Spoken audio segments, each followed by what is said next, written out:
Hello ladies and gentlemen, and welcome to my Let's Play of Mount&Blade Warband.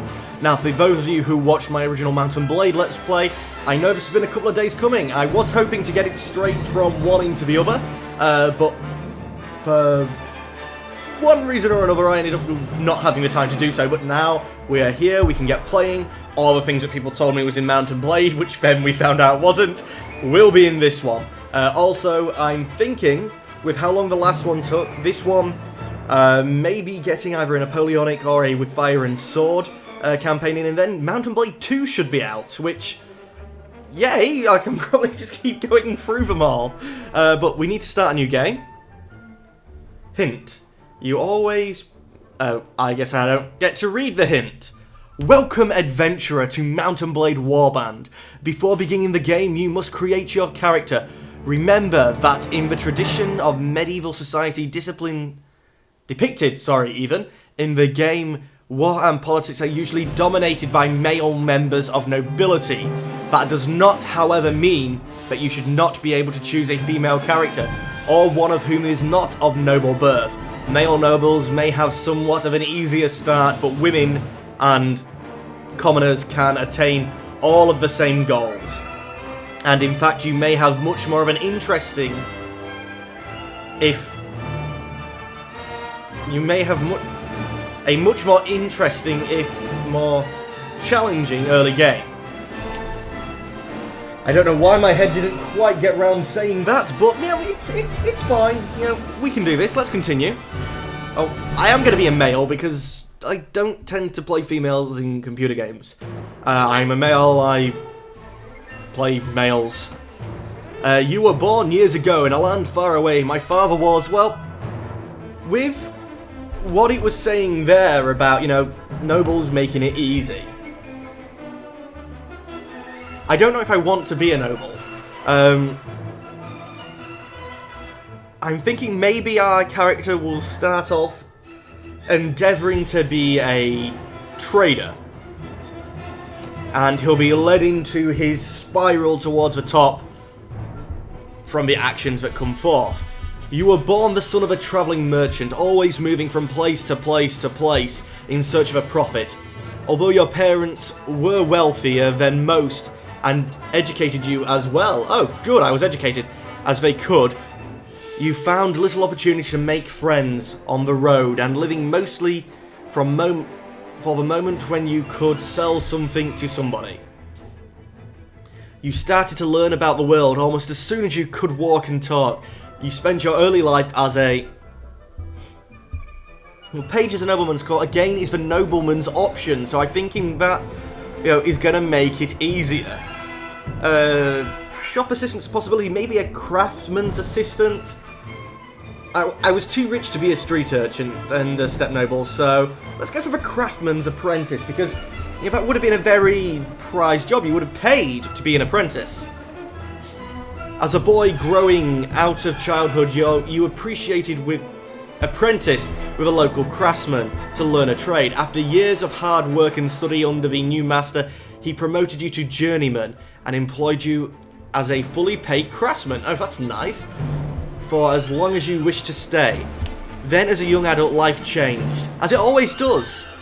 You became...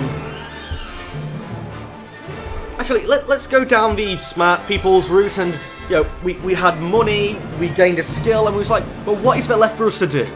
I know. We'll go to university. And that's a long page of writing. Through the distinction felt sudden to you. Although the distinction felt sudden to you, somewhere along the way you became a man. And the whole world seemed to change around you. You found yourself a student in a university of one of the great cities, where you studied theology, physiology,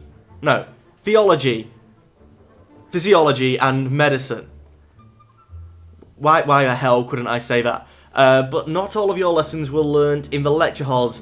You may or may not have joined in with your fellows as they roamed the alleys in search of wine, women, and a good fight. Sounds good to me. However, you certainly were able to observe how a broken jaw is set and how the angry townsman can be pursued to set down his club and accept cash in compensation for the destruction of his shop. What were these university students doing? You know, actually looting? Yeah, university students don't ever loot, or... yeah, they do. But soon, everything changed, and you decided to strike out on your own as an adventurer. What made you make this decision? Well, personal revenge doesn't really work this time. The loss of a loved one, possibly. Wandering to lust, being forced out of your home, lust for money and power. See, none of these really fit what I was thinking as I was going through telling this story. It was of a man who, yeah, fair enough, he had a bit of a cushy birth, but then he left that to go and get a skill, and then he left that to become, you know, to keep bettering himself. And I think the closest one that matches that for us is a lust for money and power. Only you know exactly what caused you to give up your old life and become an adventurer. To everyone else, it is clear that you are now motivated solely by personal gain. You want to be rich and powerful, respected and feared. You want to be the one who others hurry to obey. You want people to know your name and tremble whenever it is spoken. You want everything, and you won't let anyone stop you from having it. Okay, yeah, become an adventurer and ride to destiny. Because it's a Let's Play and I don't want a death off screen or anything like that, allow me to... I'm going to click allow me to click quick without saving, but if I die in the Let's Play or something bad happens, I am not going to go back. This is purely to try and stop anything happening off camera. This looks very familiar, just a slightly highly rendered version of a Warband one. But I guess... and I know some people... actually, no, they didn't like it last time, so we'll just go Nick Doom. We'll drop the Doctor. And, well, we said we was going to go for a quite tradey character. And at the minute we have more trade skill than what we could even... you know, we could get it up one more. But I'm not going to do that. Leadership requires intelligence. I believe. No, charisma. Okay, I'm now considering it, because I would like some leadership as well. Oh, it's trainer that requires intelligence. Actually, yeah, let's get them up. Oh, I'm still one shy of getting up the next level, damn it. But we'll get trainer as high as we can as well. Which we can get up to level 4. Wait, I thought it was for free every this.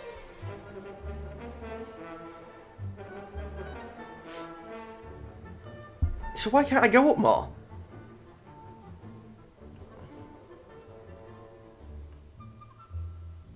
Nah, I don't get that. But anyway. I'm going to plan on being on a horse. I can't get it up any higher. I'm hoping to get companions for most of this. Let's see, that is a... what type of skill is this? It's a leader skill, so I do need some in that. Let's get a couple in Iron Flesh. And a couple in Iron Strike, just so that I have some sort of weapon skill. Let's match our one-handed up to our two-handed. Okay, done. Now to adjust the character's face using the buttons. Okay. Random, random, random, random. No. He looks reasonably well kept. Looks like he might have been a university student. Slightly large nose, but I'm not going to go into too much detail on changing all this. To be honest, once you get a helmet on, when do you even see that? So let's go done. You hear about Caldaria, a land torn between rival kingdoms, battling each other for supremacy, and a heaven for knights and mercenaries, cutthroats and adventurers, all willing to risk their lives in pursuit of fortune, power and glory. In this land which holds great dangers and even great opportunities, you believe you may leave your past behind you and start a new life. You feel that finally you hold the key to your own destiny and in your hands, free to choose as you will. And that whatever course you take, great adventures will await you. Drawn by the stories you have heard about Caldaria. It is kingdom you... Oh. Well, I was in the Swardians last time, so I'm not going to go there again. Although, I believe they probably still have the largest... better armies. Oh, there's a new one, the Sultanates. But I know I did have people wanting to see me do the Renuks, so let's start off there. I don't know if I'm going to be staying there, but at least it's a place to start. You came by ship, skirting the cliffs when the Renuk Highlands met the sea. Much of the coastline was obscured by the tendrils of fog, and the tendrils of fog that snaked down the river valleys. But occasionally, you caught sight of a castle watchtower rising above the mists, and on one occasion, a beacon fire burning to warn an enemy warband. You knew that you were relatively safe at sea, as you were too far south to risk encountering by the sea raiders who trouble the coastlines of the Nordic lands, but it was still a relief to reach the Sliver Estuary, gateway to the port of Jacqueline, and to see a Renuk galley riding at anchor. It is peanuts fluttering in the breeze. I don't think that was peanuts.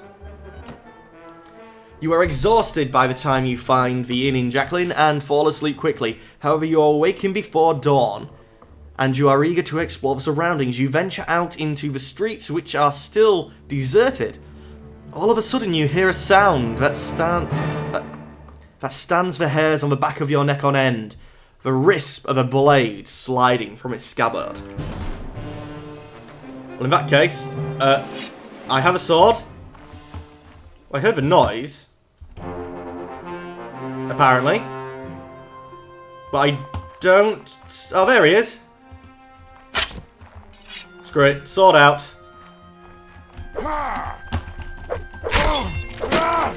Block. And slice. Nope. Ow! Damn it. Okay, the combat is a bit harder in this than what it was in block. And slice. Block. Got him. A block. Block. And... I think it might be because the shields seem to be a bit more powerful. Oh, maybe just because I don't have a shield and I'm used to it. Ow! Block. And slice. Block. Oh, God. Oh, got him. Cool. Can I equip his shield? Because I want it. I think the Nordic sword might even be better than mine. Oh. Are you alright? Well, I guess you're alive at any rate. I'm not sure what we can say. I think I may have to turn down the music. I'm not sure that we can say the same for this other fellow. That's one less of those thieves to trouble our streets at night. Although heavens knows he won't be the last. Anyway, maybe you can help me with something. Let's talk inside. Yep, it's a bit cold and dark out here. The merchant takes you to his house. Once inside, he stands by the door and waits while checking the streets, and then finally, convinced you have not been followed, comes near to you to speak. Oh. And I don't get to keep the shield? I stole the shield for a reason, game. Well, let's talk to him. Now, let me explain my proposition.